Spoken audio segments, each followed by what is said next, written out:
Bonjour à tous, bienvenue dans cette nouvelle conversation dans le cadre de la série Mobilisation pour l'optimisme de PwC avec Maurice Sacco, chef cuisinier français étoilé, et Christophe Desgranges, associé membre du comité de direction PwC France et Maghreb. Aujourd'hui, on va parler d'un grand mot, le travail. Alors si on créait notre propre dictionnaire et qu'on donnait au mot travail la définition « être curieux, apprendre sans cesse », est-ce que vous validez cette définition? Ouais, être curieux, c'est apprendre sans cesse et surtout, être curieux, c'est, quelque part, aller être proactif, aller chercher la connaissance et de cette connaissance, après, on peut la valoriser de différentes manières. Des fois, on est curieux de choses, qui vont nous servir, mais d'autres fois, on est curieux de choses qui n'ont aucun intérêt, on va dire, réellement à notre travail, d'un point de vue professionnel ou à notre vie. Mais ces connaissances qu'on acquiert au fur et à mesure peuvent nous servir plus tard. Donc je dirais que la curiosité, c'est pas juste professionnel. La curiosité, c'est un état d'esprit qu'on doit avoir au quotidien et on doit apprendre sur plein de sujets et finalement, cet apprentissage continu, bah, ça nous sert, à titre personnel, à titre professionnel, mais aussi derrière, bah, pour faire des conversations, à titre social et ainsi de suite, quoi. Donc ouais, je suis assez d'accord. On n'a jamais fini d'apprendre. Pour vous, Christophe? Non, parce que je suis très proche de ça. Je pense que c'est un état d'esprit. Moi, en tout cas, c'est quelque chose qui, pour moi, est hyper important. C'est sûr que des environnements de travail comme PwC, ce sont des environnements qui sont très propices à vous donner l'occasion d'apprendre beaucoup avec beaucoup de gens différents, avec beaucoup de cultures différentes, sur beaucoup de sujets différents. Et c'est un truc qui est très enrichissant. Et sur le temps court, le temps moyen, le long terme? Sur le temps court, parce que si on prend juste la technologie, on parle beaucoup de technologie en ce moment, on voit bien qu'il y a une accélération des transformations technologiques et donc il y a un temps très très court. Sur le temps plutôt moyen et long terme, parce qu'en même temps on voit que les comportements, moi j'ai la chance de travailler avec beaucoup d'équipes, on voit bien que les comportements sont en train de se déformer et c'est hyper intéressant à voir et en fait à devoir s'adapter à ça. Et effectivement, cette curiosité, moi je trouve, et c'est ce que vous disiez, elle vous permet d'évoluer tout au long de votre vie, à la fois être toujours en adéquation avec la façon dont l'environnement fonctionne, et puis de manière réciproque, d'essayer d'amener aussi votre contribution à ce que ce monde est en train de devenir. Si je peux reprendre une partie qui est hyper intéressante dans ce que vous venez de dire, c'est que la curiosité, bah, la lier aux gens. Et c'est pas juste être curieux de faits, de choses écrites ou d'informations qu'on va chercher, mais c'est d'être curieux des gens. Ouais. Parce que finalement, on apprend énormément dans l'échange humain et on apprend énormément des gens. Moi, je fais un métier où la transmission est hyper importante.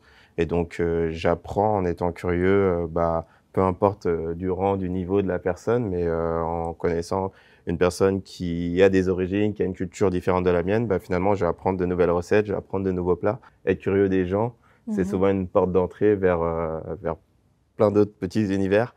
Et cette curiosité, elle ne se voit pas uniquement en lisant des livres et en apprenant des documents très factuels, mais on peut être aussi curieux de l'humain en face de soi et d'apprendre de cette personne aussi, quoi. Non, j'allais juste dire, en écho à ça, on sait aujourd'hui que quand vous passez dans le monde professionnel, on arrête effectivement d'être encadré par des cours où on apprend des matières, et on est dans un univers, et on le sait, où 75% de ce que vous allez apprendre, vous allez l'apprendre sur le terrain.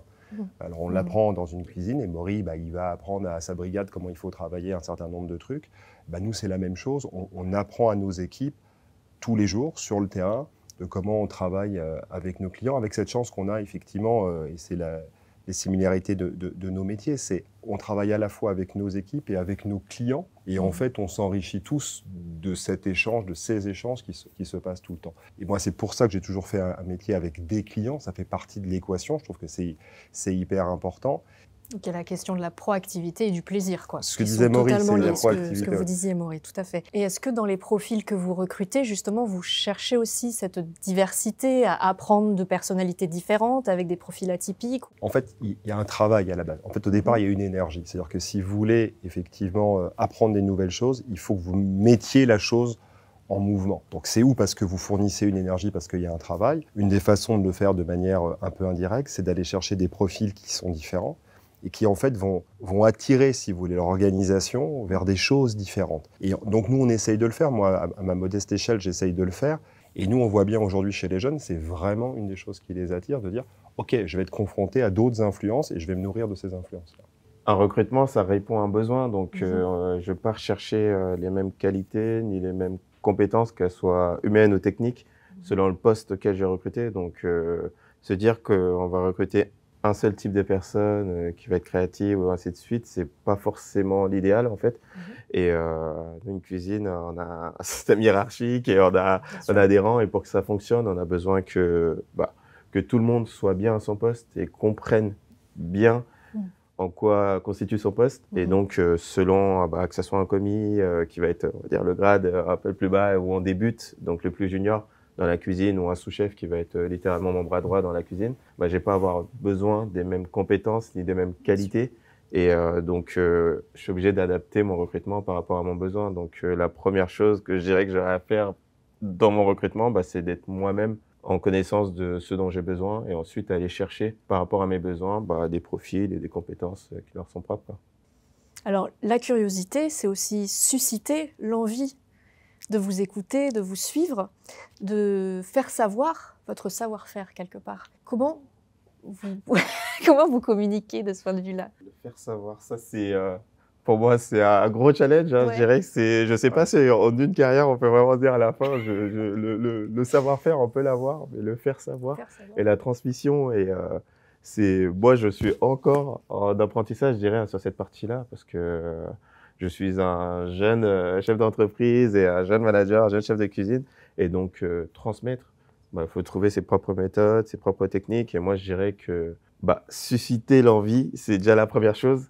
Mais comment on arrive à susciter l'envie et comment on arrive à trouver finalement le petit truc qui motive la personne, parce qu'on ne va pas avoir tous les mêmes moteurs dans la vie. Donc certains vont être curieux d'évoluer très vite et vont être plus carriéristes. D'autres vont pas forcément être carriéristes, mais vont avoir besoin d'être engagés dans l'entreprise et de servir à quelque chose finalement, de savoir à quoi ils servent. Et d'autres vont juste être purement axés sur du financier. Et donc à ce moment-là, encore ça rejoint le carriériste généralement. Mais comment on arrive à motiver et susciter toutes ces vocations en même temps, moi je dirais que j'apprends encore. Je ne peux pas dire j'ai la solution miracle et je sais comment à tous les coups intégrer quelqu'un dans une équipe. Mais je dirais que d'abord la première chose, c'est l'honnêteté, la sincérité, et d'être très transparent sur ce qu'est l'entreprise et où on va, la vision, quoi. Donc, moi, quand mes équipes arrivent, je sais leur dire à 6 mois ce que j'attends d'eux, à 1 an ce que j'attends d'eux, et à 2 ans, je veux qu'on soit. Après, on n'y sera peut-être pas, mais en tout cas, ils ont une vision à date et savent la direction à suivre. Les gens sentent si vous racontez une histoire. Ils ne savent pas quelle histoire vous racontez, mais ils sentent que vous ne racontez pas complètement la vérité. Et effectivement, comme on ne recrute pas pour 6 mois ou pour 1 an, si vous voulez que les gens s'inscrivent dans un parcours de long terme, il faut qu'ils sentent que ce que vous racontez, c'est vraiment, vraiment ce que vous pensez. Donc l'honnêteté, c'est hyper important. La sincérité, c'est aussi le fait vraiment d'être vous-même. C'est-à-dire vous n'essayez pas de cacher, vous n'essayez pas de raconter une histoire, vous dites, bon voilà, ce que je sais, je le sais, ce que je ne sais pas, je ne le sais pas, ce qu'on doit construire ensemble, il y a une partie, je l'ai bien en tête, et puis il y a une partie, on verra bien comment ça se déplie. Et puis il y a une partie humilité, c'est aussi de montrer quelles sont vos limites à vous, en fait. Et ce que vous avez réussi, c'est ce que disait Maury, il y a des choses que je sais faire, il y a des choses que je ne sais pas faire. Ce que vous avez moins réussi, ce qui ne veut pas forcément dire que ceux qui sont avec vous ne réussiront pas d'ailleurs ces choses-là, et c'est ce qu'on leur demande. On leur demande d'ailleurs d'être... il y a assez peu d'ego là-dedans, on leur demande d'être meilleurs que nous-mêmes. Donc il n'y a pas de martingale, il y a beaucoup d'être soi-même, de leur donner aussi la global picture. Ça veut dire pourquoi on fait ça? On vient d'où? On veut aller où? C'est quoi le projet? Pour qu'à un moment, il y ait une vraie conversation intelligente où on se rejoint sur qu'est-ce qu'on veut faire ensemble et comment chacun contribue à ça et comment chacun va, encore une fois, se nourrir de ça. Alors, il y a cette idée, peut-être préconçue, vous allez nous dire, Maury, que le chef peut être autoritaire et en quoi le collectif est primordial dans la cuisine, parce que justement, d'où descend l'autorité, comment elle se propage entre chaque poste? Le chef peut être autoritaire, il l'est de moins en moins, mais le chef doit être leader. Ça, c'est important aussi, parce qu'il y a un système hiérarchique dans ces cuisines et peut-être qu'il a été très calqué sur le modèle militaire au début où un décidait, tout le monde appliquait. Mais je pense qu'on fait un métier où on doit parfois organiser des brigades de 60, de 50 personnes, et pour diriger un grand nombre de personnes, on a quand même besoin d'avoir un système pyramidal, malheureusement. Et donc, après, c'est comment on applique ce système. C'est plus, on va dire, la question pour la génération dont je fais partie. Et l'appliquer de manière brutale ou violente, ce n'est plus possible et c'est plus acceptable dans la société dans laquelle on vit aujourd'hui, et tant mieux. Mais par contre, c'est aussi trouver le bon équilibre entre quelle liberté je donne et quel cadre je fixe. Parce que quelque part, on se dit qu'en fixant un cadre, on contraint. Mais non, c'est pour moi, en tout cas pour ma vision, c'est plutôt l'inverse. C'est fixer un cadre qui permet à chaque collaborateur de s'exprimer du mieux qu'il puisse par rapport à ses compétences. C'est pour moi la base et la clé de tout, c'est la bienveillance. C'est que faut être. J'ai un chef qui disait souvent, faut être dur avec les faits et bon avec les hommes. Donc, si on rate une tâche et qu'il y a une tâche qui est mal exécutée, bah en fait, c'est raté. Il faut être assez réaliste sur c'est raté. Il faut refaire. Donc, je vais t'accompagner, je vais te montrer comment bien le faire, mais jamais l'attaque elle est sur la personne. Donc, c'est pas tu es un nul, tu as raté ta sauce. C'est juste la sauce est ratée. Bon, on va la refaire ensemble, on va travailler. Et c'est comme ça qu'on progresse et c'est comme ça qu'on accompagne ces équipes pour moi. Et c'est ma vision que j'ai de mon travail. Et je pense qu'en appliquant les choses comme ça, bah, on arrive à faire avancer toute l'équipe. Parce que finalement, tout le monde est assez réaliste sur la tâche à faire et sur sa bonne réalisation ou non. Mais par contre, tout le monde se sent respecté dans ce qu'il est et accompagné dans sa progression personnelle, quoi. Alors, pour vous, Christophe, comment se passe l'organisation, le collectif dans l'entreprise? C'est très similaire. Ouais. En fait, c'est extrêmement similaire, mais pour les raisons que citait Maurice. On a des grandes équipes, on a des clients chez lesquels on intervient avec des dispositifs qui sont très importants. Et effectivement, c'est clé que ce soit hyper organisé. Et je rebondis sur ce que disait Maurice, c'est hiérarchisé pour ça. C'est pas hiérarchisé parce que ça fait plaisir à tout le monde que ce soit hiérarchisé. C'est hiérarchisé parce qu'il y a un cursus qui fait que vous apprenez. Vous arrivez junior, et puis vous êtes senior, et puis vous êtes manager, et senior manager, et directeur, et un jour associé. Et à chacune de ces étapes, il y a effectivement un certain nombre de connaissances qu'il faut avoir, alors des hard skills et des soft skills, c'est-à-dire des connaissances techniques et des connaissances comportementales. Et en fait, il faut aussi avoir cette humilité. Il y a à la fois du côté de celui qui est là de dire « moi j'ai beaucoup d'humilité et je sais que je vais passer à travers ce parcours », et c'est hyper enrichissant parce qu'à chaque étape, en fait, vous devenez de plus en plus indépendant, il y a une acquisition de compétences et vous devenez de plus en plus indépendant. Et en même temps, il faut que de l'autre côté, on organise effectivement le parcours pour qu'il soit le plus sympa possible, le plus enrichissant possible, le moins contraignant possible. Donc ça, c'est sûr. Et après, il y a deux leviers qui sont ultra importants, effectivement, que sont l'exigence. C'est pas la peine de se mentir. On est dans des organisations où il y a vraiment une exigence qui est ultra forte parce que demain, il y a un client en face. Il y a un client qui attend son plat, il y a un client qui attend son projet et il faut livrer. On a des noms, on a une étoile pour Maury. Nous, on a une marque, PwC, qui est une marque qui a une valeur absolument phénoménale. On ne peut pas laisser tomber la marque, c'est juste pas possible.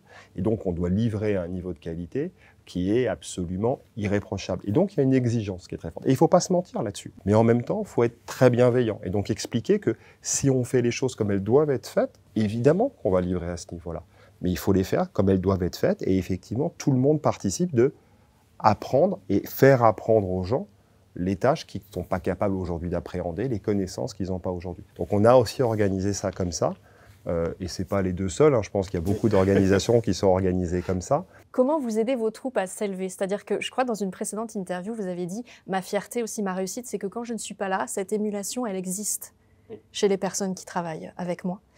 Donc, comment se passe cette transmission et cette fierté aussi de voir que vos équipes réussissent? Je pense que c'est une énergie. Honnêtement, si je résumais, je dirais que c'est plus une énergie où ils se sentent libres et capables. Donc, libres d'innover et de proposer des choses et ils se sentent écoutés. Si tu as une idée, si tu as quelque chose, si tu as une envie, il ne faut pas hésiter à venir me voir parce que finalement, moi, j'en bénéficie en retour. Et ensuite, derrière, c'est qu'ils ont la liberté pour appliquer ces idées. Et je sens que c'est vraiment en mettant en place cette énergie et ces cadres, finalement, que les gens se disent « Ok, je peux ».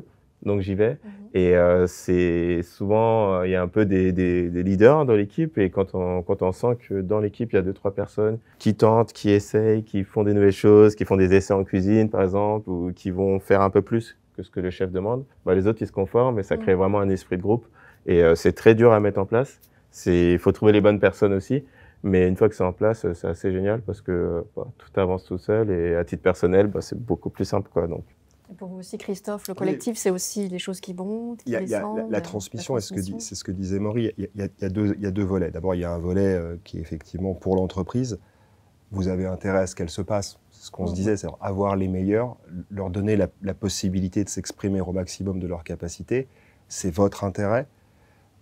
Et ce qui est humainement intéressant aussi, c'est que c'est leur intérêt aussi, et à un moment, vous voulez, c'est cette espèce de convergence des objectifs. Au centre de tout ça, il y a de l'optimisme. Moi, je suis fondamentalement optimiste avec cette idée qu'on va arriver à réconcilier enfin un certain nombre de personnes avec le travail, parce que moi, je pense que c'est un outil génial d'émancipation, c'est un outil génial d'acquisition de connaissances, c'est un outil génial d'indépendance et d'épanouissement au quotidien. Moi, quand j'entends Maury, j'ai pas l'impression, et je suis sûr qu'il travaille comme un dingue, mais j'ai pas l'impression d'avoir quelqu'un qui souffre au quotidien, j'ai l'impression d'avoir quelqu'un qui s'est épanoui. Mais d'où vient cet optimisme, ce plaisir, cette envie d'aller toujours plus loin, toujours plus haut?